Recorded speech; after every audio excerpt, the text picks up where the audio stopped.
কথায় আছে মানুষ অভ্যাসের দাস। জীবনযাপনে আমাদের এমন কিছু অভ্যাস গড়ে ওঠে যেসব মস্তিষ্কের উপর মারাত্মক প্রভাব ফেলে, যার ফলে আমরা ভুলোমনা হয়ে যেতে পারি। স্মৃতিশক্তি কমে যাওয়া বা ভুলে যাওয়াকে বয়সজনিত মনে করা হলেও এর অন্য কারণও আছে। আসুন জেনে নেওয়া যাক আমাদের কোন অভ্যাসগুলো মস্তিষ্কের কার্যকারিতাকে ব্যাহত করে আমাদের স্মৃতিশক্তিকে কমিয়ে দেয়। আজকের দিনে মোবাইল, কম্পিউটার জাতীয় ডিভাইসেই আমাদের অনেকটা সময় কাটে। বিশেষজ্ঞরা জানিয়েছেন এসব স্ক্রিন থেকে আসা রশ্মি মস্তিষ্কের ব্যাপক ক্ষতি করে। বেশি ক্ষতি হয় ফ্রন্টাল কর্টেক্সে। গবেষণায় দেখা গিয়েছে যেসব শিশু পর্দার সামনে দিনের 7 ঘন্টার বেশি সময় কাটায় তাদের সেরিব্রাল কর্টেক্স পাতলা হয়ে যায়, ফলে তাদের কোনো কিছুতে মনোসংযোগ করতে সমস্যা হয়। তখন স্বাভাবিকভাবেই স্মৃতিশক্তি কমে যাওয়ার মতো ঘটনা ঘটে।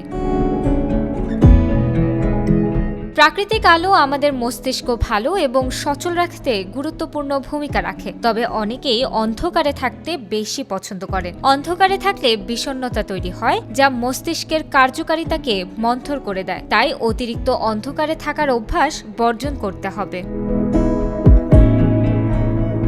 এই ডিজিটাল যুগে আমাদের হাজার হাজার বন্ধু থাকলেও বাস্তবে অনেকে নিঃসঙ্গ জীবন কাটায়। নিজেদের সমস্যা ভাগ করে নেওয়ার মতো কোনো বন্ধু নেই। সামাজিক অনুষ্ঠান এড়িয়ে চলতে ভালোবাসেন তারা। এর প্রভাব পড়ে মস্তিষ্কের উপর। সমীক্ষায় দেখা গেছে যারা কাছের মানুষের সঙ্গে যোগাযোগ রেখে চলেন তারা অন্যদের তুলনায় হাসি খুশি ও কর্মদক্ষ হন। তাদের স্মৃতিশক্তিও অন্যদের তুলনায় বেশি হয়।